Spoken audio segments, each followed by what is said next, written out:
그럼 이제 간밤에 올라온 이제 특징주들의 흐름 좀 보도록 할 텐데요. 먼저 첫 번째 종목은 아마존입니다. 아마존이 어제 사실 저녁 나온 뉴스인데 고임금자 대상으로 해서 18,000명을 구조조정을 하겠다라고 발표를 했습니다. 사실 아마존에서는 공식 입장을 밝힌 게 아닌데 월스트리트 저널인가 거기서 이제 이걸 단독 보도를 하면서 아마존이 이제 그걸 인정을 한 뭐 이런 흐름인데요. 사무직 직원의 약 5에서 6%에 해당하는 규모라고 합니다. 11월에 이야기를 하면서 10,000명 정도 이제 감축할 거야라고 했는데 그보다 뭐 지금 8,000명이 더 늘어난 뭐 이런 상황이죠.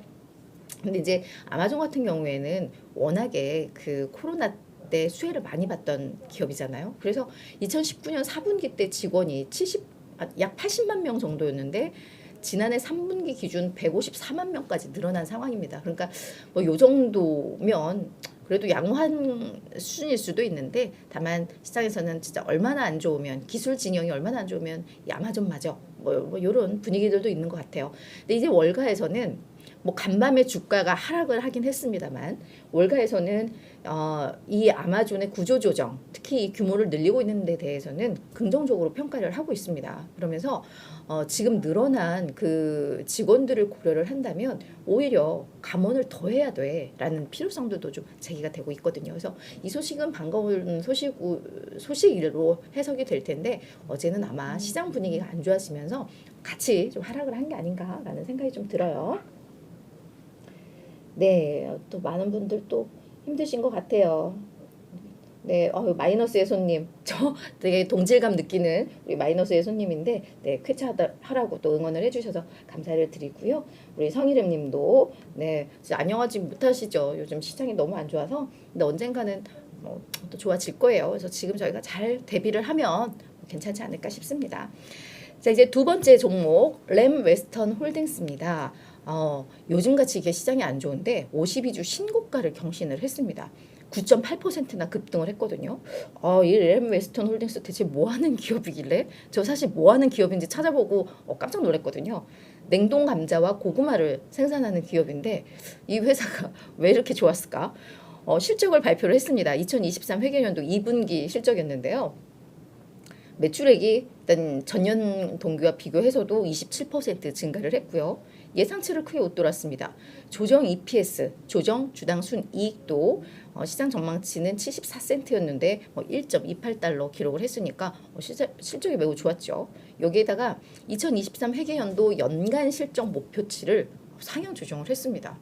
요즘 감자, 고구마 많이들 드시나 봐요. 좀 싼 음식을 골라서 그런 건가? 그래서 램 웨스턴은 실적 모멘텀이 부각되면서 52주 신고가 기록을 했다라는 점 말씀을 드리고요. 이제 이거는 아마 보도들 벌써 많이 보셨을 것 같아요. 실버게이트 캐피털 암호화폐 전문은행의 이제 모 기업인데 와. 간밤에 42.7%나 급락을 했습니다. 52주 신저가 뭐 당연히 기록할 수밖에 없죠. 뭐 반토막이 났는데 실버게이트 캐피털이 일단 4분기 잠정 실적을 발표를 했습니다. 근데 여기에서 시사한 게 고객들의 대규모 예금 인출 사태에 직면하고 있다라는 걸 좀 시사를 했거든요. 그러니까 우리가 흔히 뱅크런이라고 이야기를 하는데 이 수치를 보니까 디지털 자산 고객의 총 예금이 38억 달러였다고 합니다. 이게 3분기에는 119억 달러였으니까 3개월 새 68%나 감소를 한 거죠. 그 이유는 뭐 암호화폐 거래소 FTX가 파산하면서 아무래도 이쪽 좀 불안해. 이 안정성에 대한 우려들이 그냥 예금 인출로 좀 이어졌다라고 보면 될 것 같은데요. 뭐 워낙에 뱅크런이 있다 보니까 실버게이트 쪽에서도 유동성을 확보하기 위해서 52억 달러 규모의 자산도 매각을 한 것 같아요. 근데 아무래도 좀 급하게 매각을 하다 보니까 이 자산 매각하는 과정에서도 뭐 7억 1,800만 달러의 손실을 또 입었다라는 뭐 그런 소식들도 좀 전해졌습니다. 그래서 이제 뭐 자산 매각하고 하면서 현금성 자산이 이제 4분기 말 기준으로는 이제 46억 달러다라고 이야기는 했습니다. 여기에다가 뭐 모기지 담보대출 사업은 이제 접을 수도 있고, 그러니까 뭔가 이제 어려우니까 사업을 좀 압축시키는 것 같아요. 그리고 직원의 40%, 약 200명을 또 구조조정을 하겠다라고 이야기를 했습니다. 그리고 해보다가 안 되면 우리 회사 자체가 매각이 될 수도 있어 라고 이야기를 했거든요. 뭐 이런 부분들이 다 시장에서는 불확실성, 부정적으로 작용을 하면서 주가가 정말 반토막이 났다 이렇게 보면 될 것 같고요. 자, 또 마지막 기업도 씁쓸합니다. 베드베스앤비욘드 우리 뭐 서학개미들 이 밈주시 열풍 한참 불었을 때 또 많이들 사시면서 많은 사람들이 들어봤던 이 기업인데요. 이 기업도 거의 30% 가까운 급락하면서 52주 신저가 기록을 했습니다. 뭐 생활용품 판매 기업인데요. 현금성 자산이 이제 바닥이 났다. 그래서 이제 우리 뭐 직원들 월급도 줘야 되고 물건을 사서 이렇게 좀 진열을 해서 물건을 팔고 해야 되는데 그럴 수 있는 돈이 없대요.